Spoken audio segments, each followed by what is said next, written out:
তারুণ্যের প্রথম ভোট ধানের শীষের জন্য হোক। দেশের প্রায় 13 কোটি ভোটারের মধ্যে গত 1.5 দশকে ভোটার তালিকায় এ পর্যন্ত প্রায় 4 কোটি নতুন ভোটার যুক্ত হয়েছে। তোমরা ভোটার হলেও ফ্যাসিবাদ চক্র তোমাদের ভোটের অধিকার কেড়ে নিয়েছিল।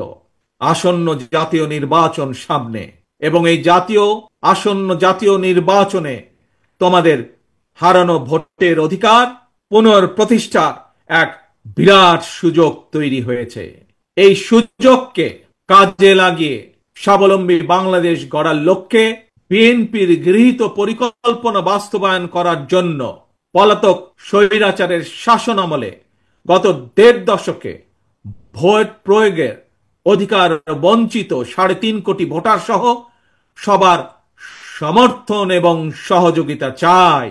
আজকের এই সমাবেশে উপস্থিত ছাত্র দলের নেতা কর্মী এবং প্রিয় শিক্ষার্থী ভাই বোনদের মাধ্যমে সারা দেশের সকল শিক্ষার্থী এবং তরুণ প্রজন্মের কাছে আজ আমার একটি আহ্বান থাকবে।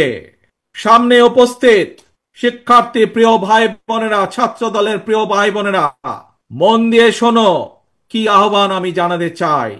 তারপরে আমার এই আহ্বানের কথা ছড়িয়ে দাও তোমাদের সকল শিক্ষার্থী, সারা সমগ্র বাংলাদেশে ছড়িয়ে ছিটিয়ে থাকা সকল শিক্ষার্থী, সকল আগামীর বাংলাদেশ ভবিষ্যৎ প্রজন্মের কাছে যারা নতুন ভোটার, তাদের সকলের কাছে আমার এই আহ্বান ছড়িয়ে দিবে। আসো তাহলে বলি আমি কি সেই আহ্বান। মন দিয়ে শোনো, প্রথমবার আমি তোমাদেরকে সেই আহ্বানের কথা বলবো, তোমরা পরে আমি বলা শেষ হলে আমার সাথে তোমরা আবার পরবর্তীতে বলবে। কি সেই আহ্বান? তারুণ্যের প্রথম ভোট ধানের শীষের জন্য হোক।